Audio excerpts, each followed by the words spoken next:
సర్వాధికారం తండ్రి నామానికి మహిమ కలుగును గాక. మన ప్రభు అయిన క్రీస్తు నామంలో మీ అందరికీ కూడా వందనాలు సాలు.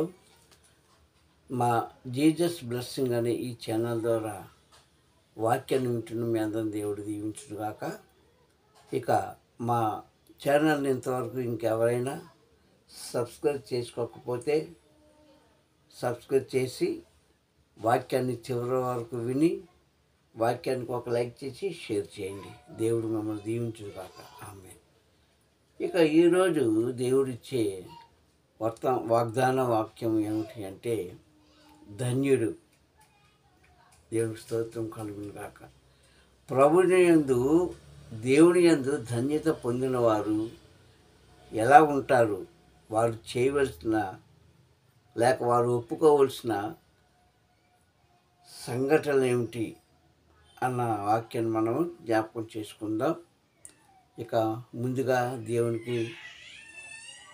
దేవుని నామానికి మహిమ కలుగునాలు ప్రార్థన చేసుకుందాం. మహాగణుడు అనే తండ్రి, వందనం నాయన. సర్వాధికారి నీకే స్తుతులు. ఇదిగో నాయన, ఇక సమయము గడియ మాకు దయచేసినందుకు స్తోత్రం చెల్లిస్తున్నాను. ఈ సమయంలో నా తండ్రి, నీ వాక్యాన్ని వింటున్న బిడ్డలను, అలాగే నీ వాక్యాన్ని ప్రకటిస్తున్న నన్ను మీరు జ్ఞాపకం చేసుకోండి. ఎందుకంటే మీ యొక్క కృప మాకుంటే నాయన మేము ఏదైనా చేయగలం. కనుక మీ కృప మాకు చాలు. ఆ కృపలో మమ్మల్ని నడిపించి విన్న వాక్యాన్ని అయ్యా దాటి వెళ్ళకుండానట్లు మా అందరినీ కూడా తండ్రి నీ వాక్యం అనే ఆహారంతో మేపమని, నీ వాక్యం ద్వారా మమ్మల్ని దీవించమని క్రీస్తు నామంలో అడుగుతున్నాను పరమ తండ్రి. ఆమె. ప్రియ సహోదరులారా, ఇక వాక్యంలో మనం చెప్పుకున్నట్లుగా ధన్యత ఎలా పొందుకుంటాడు మానవుడు. ఎందుకంటే ఈ లోకంలో మంచివాడు అనిపించుకోవడానికి లేక ధన్యత పొందుకోవడానికి అతిక్రమములు చేస్తూ అంటే పాపాలు చేస్తూ ఎంతోమంది మనుషులు వాటిని పొందుకుంటూ ఉంటారు, ధనము చేత, కీర్తి చేత. అసలు దేవుడు మనల్ని ధన్యత అని పిలవడానికి గల కారణం ఏమిటంటే, ఎప్పుడు మనం ఆయన యందు ధన్యత పొందుకున్న వారుగా మనం ఉంటాము అని ఈ మాటను మనము జ్ఞాపకం చేసుకున్నప్పుడు,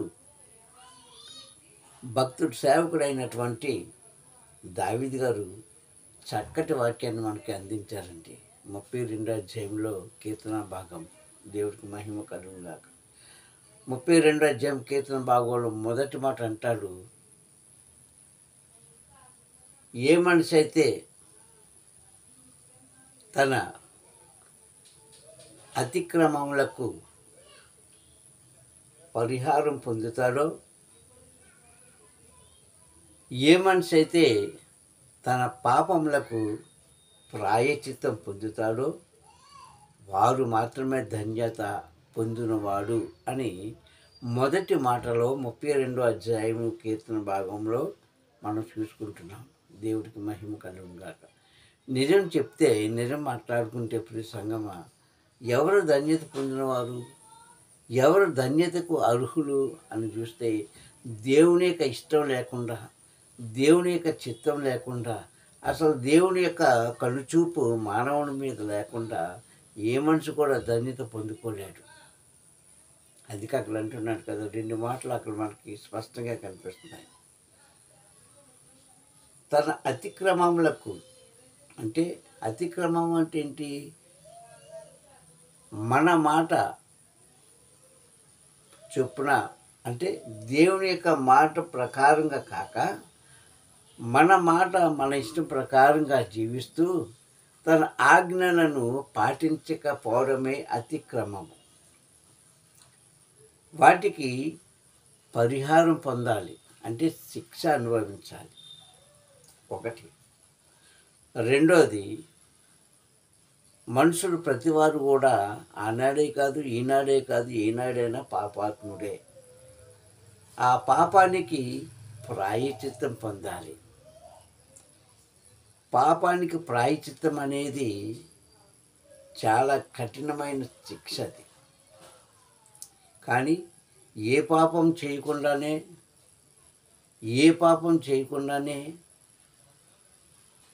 పాపానికి అనగా మనుషులు చేసిన పాపాలకి సర్వాధికారి అయిన తండ్రి యొక్క కుమారుడు ప్రాయశ్చిత్తం పొందుకున్నాడు. కనుకనే ఈ ప్రపంచంలో ధన్యత పొందుకున్నవారు ఎవరంటే ఆయన ఒక్కడే, అనగా క్రీస్తు ఒక్కడే.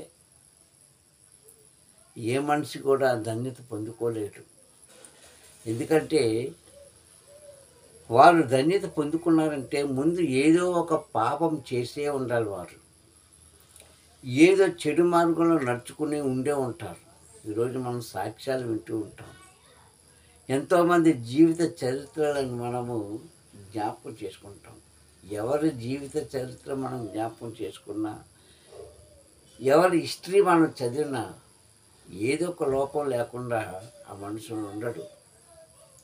ఏదో ఒక లోపం లేనివాడు ఎక్కడ కూడా లేడండి. కానీ ఇక్కడ ప్రాయశ్చిత్తం పొందడం అంటే నీవు నేను చేసిన పాపములకు ప్రాయశ్చిత్తం పొందాడు క్రీస్తు.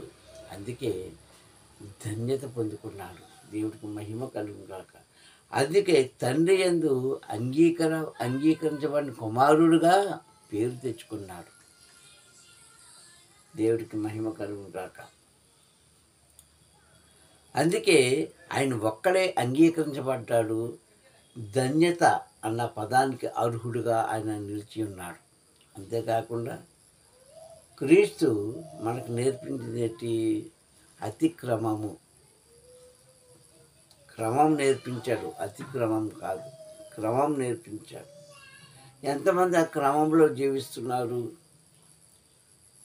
ఆ కట్టడాల్లో ఎంతమంది జీవిస్తున్నారు అని మనం ఒక్కసారి జ్ఞాపకం చేసుకుంటే ఈ తరంలో ఎవ్వరు కూడా కనిపించట్లేదు. పాపం చేస్తూ నేను పాపాత్ముని కాదు, నేను పాపాత్మురాలను కాదు అని తప్పించుకుని పోతున్నారే కానీ జనము చిన్నవారైనా పెద్దవారైనా నేను చేశానయ్యా అని మనుషుల దగ్గర కాకపోయినా సర్వాధికారి అయిన తండ్రి అయిన కుమారుడి దగ్గర ఒప్పుకున్నవారు ఎంతమంది? ఒప్పుకుంటే బైబిల్ ప్రకారంగా చూస్తే వారు ధన్యులే. దేవుడికి మహిమ కలుగుగాక. ఒప్పుకుంటే వారు ధన్యులే. ప్రియ సహోదరులారా, ఈరోజు ఒప్పుకోలేకపోతున్నారేమో అని నేను అనుకుంటుంటాను.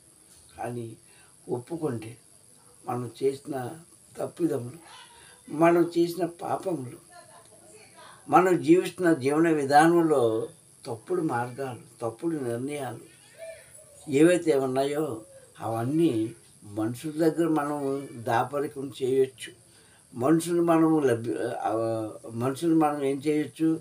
వారి కళ్ళు కప్పొచ్చు, మభ్య పెట్టచ్చు. కానీ చూస్తున్న దేవుణ్ణి, వింటున్న దేవుణ్ణి ఎవరైనా మభ్య పెట్టగలరా? మనుషుల ముందు నీవు అబద్ధం ఆడవచ్చు, కానీ దేవుని యందు అబద్ధం ఆడితే ఆయనకి తెలియదా? అందుకంటున్నాడు మన పాపాత్ములే. ఎందుకంటే తండ్రి చెప్పినట్లుగా మనం పాపంలోనే మన తల్లి ఏం చేసిందంటే గర్భం ధరించిందంట. పాపంలోనే పురుడు వేసుకుందంట. పాపంలోనే మనం జీవిస్తున్నాము. చివరికి ఆ పాపంలోనే మరణిస్తున్నాం. కనుక మానవుడు ఎప్పుడూ పాపాత్ముడు, ఎప్పుడూ పరిశుద్ధుడు కాదు. కానీ తండ్రి అంటున్నాడు, నా నామమును ధరించుకున్నవారు, అబద్ధం కాకుండా సత్యాన్ని నా ముందు ఒప్పుకున్నవారు, హృదయంలో కపటం లేనివారు, హృదయ ఆలోచనలో ఎటువంటి పొరపాటు రానివ్వకుండా జీవించేవారు, వారికి మాత్రమే ధన్యత పొందుకునే భాగ్యం కలుగు చేస్తున్నానని మనకు తెలియజేస్తున్నాడు. ఇంటికలు అన్నాడు, అతిక్రమంలో ఒప్పుకున్నవాడు, పాపానికి పరిహారం పొందినవాడు మాత్రమే ధన్యుడు, అందరూ కాదు. కొన్ని దాన ధర్మాలు చేస్తేనో, కొంతమందిని ఉద్ధరిస్తేనో, కొంతమందిని రక్షిస్తేనో, నీకున్న దానిలో కొంతమందిని ఆదరిస్తేనో వీటన్నిటికంటే ముఖ్యమైనది, నేను పాపిని ప్రభువుని ఒప్పుకున్నవాడు, హృదయపూర్వకంగా ఒప్పుకున్నవాడు మాత్రమే ధన్యత పొందుకున్నాడని ఇక్కడ వాక్యం ద్వారా మనం నేర్చుకున్నాం. అయితే క్రీస్తు ఎందుకు ధన్యత పొందుకున్నాడంటే ఏ పాపం చేయకుండా, ఇది గమనించుకోవాలి. ఏ పాపం చేయకుండా, ఏ అబద్ధం ఆడకుండా, ఏ తప్పిదము ఆయన చేయకుండానే మనుషుల కోసము ఆయన ఏం చేశాడండి, తన జీవితాన్ని త్యాగం చేసుకున్నాడు. మానవాళి జీవన విధానం కోసము భూమి మీద వారు బ్రతుకుతూ తన తండ్రిని యెహోవా చెప్పిన కార్యాన్ని చేయడానికి సిద్ధపడాలని, మనం చేసిన పాపములు, మనం చేసిన అతిక్రమములు, మనం చేసిన నేరములు, మనం వెళ్ళే చెడు మార్గాలు ఆయన మీద వేసుకొని తండ్రి దగ్గర నిర్దోషిగా కాక దోషిగా నిలుచున్నాడు. తండ్రి దగ్గర దోషిగా నిల్చున్నాడు. దేవుడికి మహిమ కలుగుగాక. అంటే మనల్ని ఆయన ఎంత ప్రేమించాడో క్రీస్తు మనం గమనించుకోవాలి. దేవుడికి మహిమ కలుగుగాక. ప్రియ సహోదరులారా, ఈరోజు ఎంతమంది నిజాన్ని నిజముగా ఒప్పుకున్నవారు ఉన్నారు, అబద్ధాన్ని కప్పిపుచ్చుకునేవారు ఉన్నారు. అంటే మన జీవితంలో, అనగా దేవుడు మనకి ఇచ్చిన ఆయుష్కాలంలో బైబిల్ ప్రకారంగా చూస్తే 80 సంవత్సరాల వరకు ఆయుష్కాలం ఉంది. కానీ ఎప్పుడు దేవుడు పిలిపొస్తుందో మనకు తెలియదు. కానీ మనం బ్రతికినంత కాలంలో ఎంతమంది నీతిగా జీవిస్తున్నారు, ఎంతమంది నిజాయితీగా ఉంటున్నారు, ఎంతమంది దేవుని యొక్క మాటకు విలువిస్తున్నారు అంటే అది వారికే తెలుసు. వింటున్న పరమ తండ్రికి మాత్రమే తెలుసు. మన కోసం ప్రార్థిస్తున్నటువంటి క్రీస్తుకు మాత్రమే తెలుసు. అందుకంటున్నాడు, మన పాపాలను ఒప్పుకొని మన పాపాలను క్షమిస్తున్న క్రీస్తు దగ్గర అతిక్రమాలన్నీ కూడా విడిచిపెట్టుకొని ఎవరైతే జీవిస్తారో వారు మాత్రమే ధన్యులు. కానీ అందరూ ధన్యులు కాదు. బైబిల్ పట్టుకున్నవారు, వాక్యం వింటున్నవారు, వాక్యం చెప్తున్నవారు, ఆలయానికి వెళ్తున్నవారు, వాళ్ళు ఏదో కార్యం చేస్తున్నవారు, వీరు కాదండి ధన్యులు అని నేను మీ మీద నింద వేయట్లేదు. బైబిలే మీతో మాట్లాడుతుంది, వాక్యం మాట్లాడుతుంది.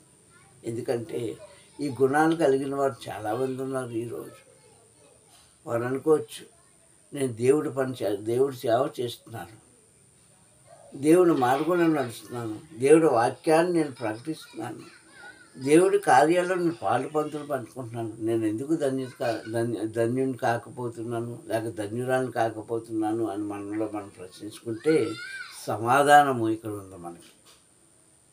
ఏంటది? మన పాపాలను ఒప్పుకున్నవాడు, మన చెడు మార్గాలను విడిచిపెట్టుకున్నవాడు మాత్రమే ధన్యుడు. కానీ ఆయన నామంలో నువ్వేం చేస్తున్నామని ఆయన చూడడం. ఎందుకంటే మానవ జీవితం ఎలాంటిదండి? అది వికసించే పువ్వు లాంటిది. అది సాయంకాలం అయితే ఏమవుతుంది? వదిలిపోద్ది. అందుకే మన జీవితాన్ని మనం చాలా అందంగా చక్కగా మలుచుకొని మాట్లాడుకుంటామే. కానీ మన జీవితం కోసం బైబిల్ ఏం బోధిస్తుందంటే మానవ జీవితం గడ్డి పువ్వుతో సమానం అంటున్నాడు పరమ తండ్రి కదండి. మానవ జీవితము గడ్డి పువ్వుతో సమానం అంటున్నాడు. మనము చాలా ఊహించుకుంటాం మన జీవితాల కోసం, చాలా ప్రాకులాడతాం. నేను ఇంతటి వాడిని, అంతటి వాడిని, నేను ఇలా చేసేదాన్ని, అలా చేసేదాన్ని అని మనం అనుకుంటామే. కానీ ప్రభు అంటాడు 90వ అధ్యాయంలో కీర్తన భాగంలో అంటాడు కదండి, మనం ఎవరంట గడ్డి పువ్వు లాంటి జీవితం మనది. ఇది ఒక్కటి జ్ఞాపకం చేసుకుంటే నిజమే ప్రభా, పొద్దున్నే పూసి మధ్యాహ్నం వికసించి సాయంకాలానికి ఊళ్ళిపోయే గడ్డి పువ్వు లాంటి వాడిని కనుక తండ్రి నా పాప దోషములను క్షమించండి మనం ప్రార్థన చేసుకోవాలి. అందుకే దావీదు అంటాడు, నాయన నేను మనిషిని కాదు పురుగుని అంటాడు. ఎవరంటండి ఆయన? పురుగు. నేను మనిషిని కాదు పురుగు అంటాడు. విశ్వాసులకు తండ్రి అయినటువంటి అబ్రహాం గారు చెప్పిన మాట, నేను ధూళి లాంటి వాడిని. దేవుడికి మహిమ కలుగును గాక. ఎవరండి? నేను పెంట మీద ఉండే ధూళి లాంటి వాడిని, నేను పెంటతో సమానం ప్రభు అని ఆనాడే అని ఒప్పుకున్నాడండి. కనుకనే వారు దేవుడి దృష్టిలో ధన్యత పొందుకున్నారు. ఆయన వారు కూడా నిజంగా ధన్యత పొందుకునే అర్హత వారికి లేదు. కానీ ఆయన దగ్గర పాపాన్ని ఒప్పుకొని ఆయన దగ్గర అణిగి మణిగి జీవిస్తూ, ఒకరోజు కాదు బ్రతికినంతకాలం ఆయన చెప్పిన పని చేస్తూ వెళ్ళిన వారు మాత్రమే ధన్యత పొందుకున్నారు మానవ జీవితంలో. కానీ ఏ పాపం చేయకుండా ధన్యత పొందుకున్నవాడు క్రీస్తు ఒక్కడే. దేవుని స్తోత్రం కలుగును గాక. నేను పురుగు లాంటి వాడిని అయ్యా అని దావీదంటే, నేను ధూళి లాంటి వాడిని అయ్యా అని ఎవరన్నారండి? అబ్రహాం గారు అన్నారు. కనుక ప్రియ సహోదరులారా, ఒకవేళ మనలో ఏదైనా తెలియలేని గర్వం ఉంటే దయచేసి తీసుకోండి. కానీ ఒకటి మాత్రం సత్యం చెప్పగలనండి, మానవుడి యొక్క జీవితంలో గర్వం అనేది రాదు, ఉండదు. స్త్రీలు కానీ పురుషులు కానీ అది తెచ్చేవాడు ఎవరో మనకు తెలుసు. అది ఎలా వస్తుందో కూడా మీకు చెప్తాను చూడండి. 2 మాటల్లో, ఒక పేద కుటుంబం ఉందనుకోండి ఏంటి, వారి కష్టార్జితం మీద వారు జీవిస్తున్నంతకాలం వారిలో గర్వం అనేది ఉండదు. నిజంగా వ్యత్యాస భేదాలు అనేది ఉండదు. నువ్వు నేనన్నా విభేదాలు ఉండవు. ఎందుకు? వారు కాయ కష్టం మీద జీవిస్తున్నవారు. దేవుని స్తోత్రం కలుగును గాక. మరి ఎప్పుడు వస్తుంది వీరికి? కాస్త ఏదైనా ఆస్తి కలిసి వచ్చినప్పుడు, అంటే దేవుడు వారిని హెచ్చించినప్పుడు ఆటోమేటిక్గా వాళ్ళు గర్వం వచ్చేది. గర్వం వచ్చేదండి. వారు గత జీవితాన్ని మర్చిపోతారు. గత జీవితాన్ని మర్చిపోయి ఎప్పుడు ఇలాగే ఆస్తి మీద బ్రతికే వాళ్ళు, మేము అంతస్తు మీద ఉండేవాళ్ళము, మంచి ఆహారం భుజించే వాళ్ళము అని వారి గొప్పలు చెప్పుకున్న మనుషులు ఇప్పుడు ఈ తరంలో లేకపోలేదు, ఉన్నారు అక్కడక్కడ. కానీ అందుకే బైబిల్ అంటుంది, నీ పాపములను, ఇవన్నీ పాపంతో సమానమే, నీ పాపాలను ఒప్పుకున్నవాడు మాత్రమే ధన్యుడు నా దృష్టిలో. లోకం దృష్టిలో నువ్వు ధన్యురాలువా ధన్యుడువా అది పక్కన పెట్టు. ఏముందండి, ఒక మనిషికి నువ్వు ఏదైనా సహాయం చేసావుకో ఏమంటారు? ఎందుకంటే లోకంలో సర్వసాధారణంగా ఉపయోగించే మాట ఇది. అయ్యా నీవు దేవుడిలాగా నన్ను కాపాడావు. ఏంటి? దేవుడిలాగా నువ్వు కాపాడావు. అమ్మా నువ్వు దేవతవే, నిజంగా నీవే లేకపోతే మేము ఏమైపోతాము అంటే, సృష్టికర్తను దేవుడిని పక్కన పెట్టి మనిషే ఏమంటారండి? దేవుడు, దేవత. ఎందుకు? ఆపదలు ఆదుకున్నారు కనుక. అంత మాత్రాన వారు ధన్యత పొందుకున్నవారు అవుతారా? అవుతారా? అవరండి. సాటి మనిషి సహాయం చేసావు సత్ హృదయంతో, సత్ప్రవర్తన కలిగి మంచి మనసుతో చేసావు, మంచిదే. కానీ నీవు ధన్యురాలు కాదు, ధన్యుడు కాదు. ఎప్పుడు ధన్యుతులు అవుతావంటే, ఇదిగో వాక్యం మనందరితో మాట్లాడుతున్నది. ఇప్పుడు మనం చేసినప్పుడే పాపాలను ఒప్పుకోవాలి. మనం చేసిన పాపాలకు పరిహారం మనం చెల్లించుకోవాలి. పాప విముక్తి కావాలి, అప్పుడే ధన్యుడవుతాడు.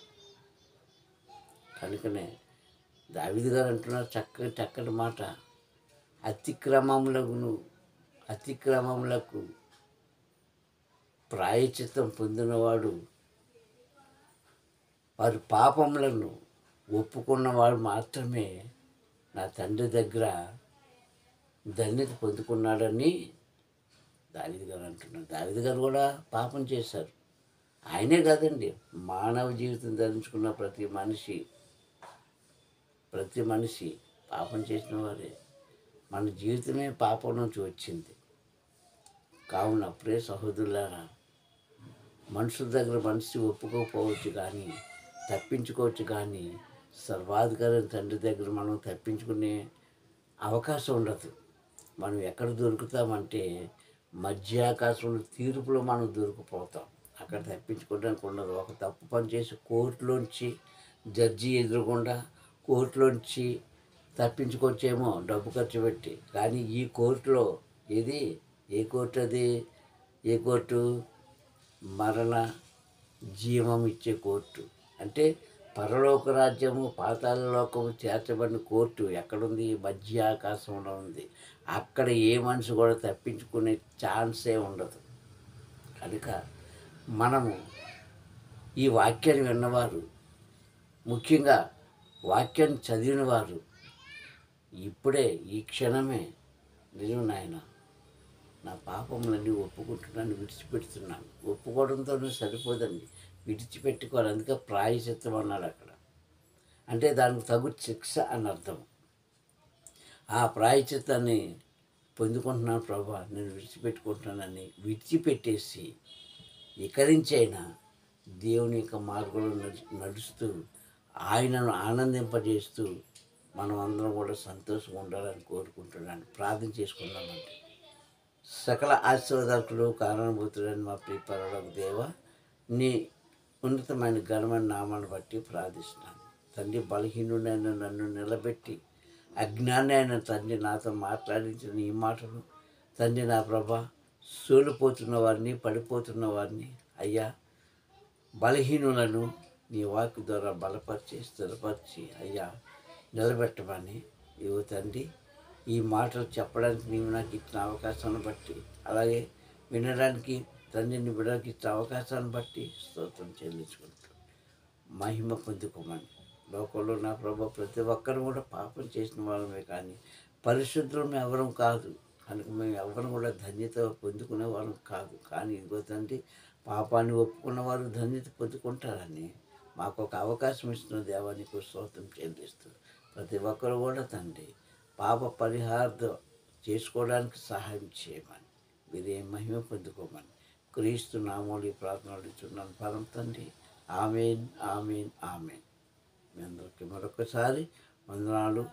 మరొకసారి చెప్తున్నా, మా జీసస్ బ్లెస్సింగ్ అని ఈ ఛానల్ని సబ్స్క్రైబ్ చేసుకోలేని వారు చేసుకొని మీ యొక్క ఈ యొక్క వాక్యానికి లైక్ చేసి షేర్ చేయవలసిందిగా ప్రభునామాలో కోరుకుంటున్నాను. అందరికీ వందనాలు. Praise the lord.